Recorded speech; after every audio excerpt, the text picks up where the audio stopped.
kung nakalimutan mo yung password mo sa Facebook account, mga posibleng paraan para malaman mo yung password mo dati, mga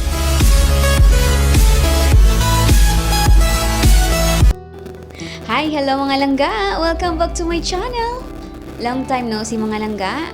Mula nung dumating ako dito is hindi ako naka-upload ng video. Mayroon akong in-upload pero nasa short siya mga langga kasi sa TikTok ko yun. Good morning, good afternoon, or good evening mga langga kung anong oras nyo mapanood ang video na ito. At kung Ilonggo ka or Ilongga ka is maayong adlaw sa aton tanan mga langga. Sa mga bagong na-click yung video or bagong na-click yung channel na ito, I am your Langga Lynn at ang content sa channel na ito mga langga is more on editing, video editing, video tutorial, YouTube tutorial mga langga, or Facebook, any kind of apps mga langga na pwede, na alam ko is sinishare ko din sa inyo, ginagawan ko ng video para malaman nyo din mga langga.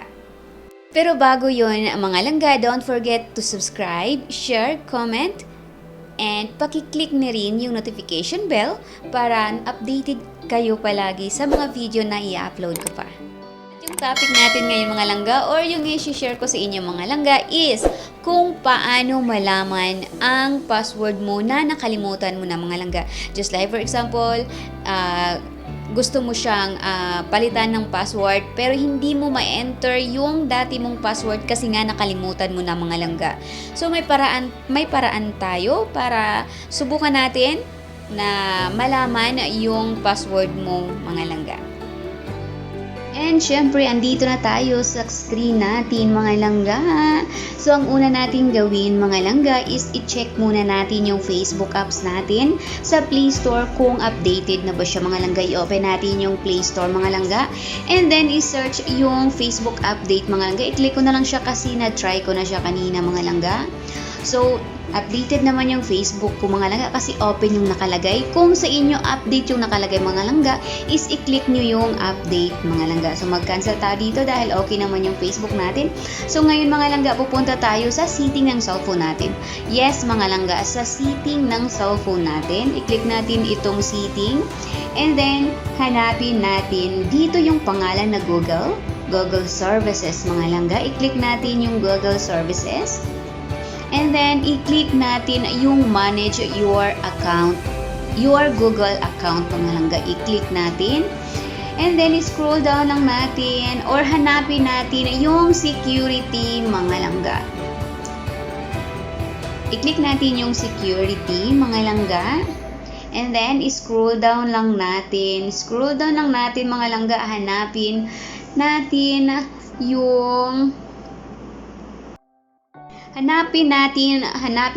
yung password manager mga langga. So ito na siya mga langga, i-click natin to. And then syempre andito yung mga apps mga langga na ginagamit mo. So hanapin natin kasi yung problem natin or yung kukuhanin natin na password is yung Facebook natin. So may dalawang account ako dito mga langga na nakalagin.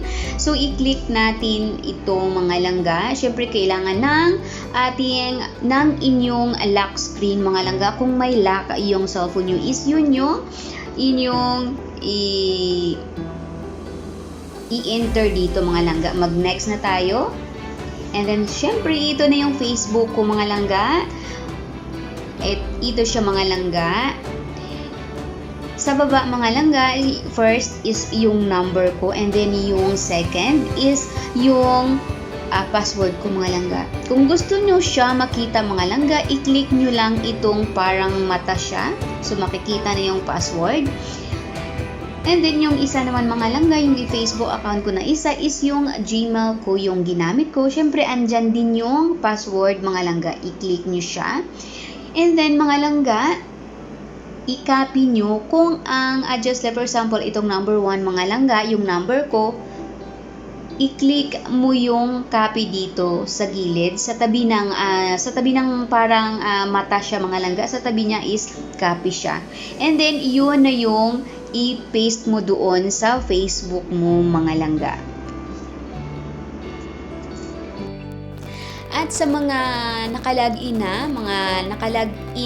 yung Facebook mga langga, pero nakalimutan mo yung password, kaya takot ka mag-logout kasi nga nakalimutan mo yung password. Ang gawin mo mga langga is gumawa ka ng bagong Gmail at i-connect mo yung Facebook account mo doon sa Gmail mga langga para mapalitan mo siya ng password mga langga. Kasi nung last, I think 2 days ago, nag-change ako ng password kasi nga hindi ko alam. So yung ginawa ko mga langga, gumawa talaga ako ng bagong Gmail para yun yung i-connect ko sa Facebook ko mga langga. Facebook account ko mga langga.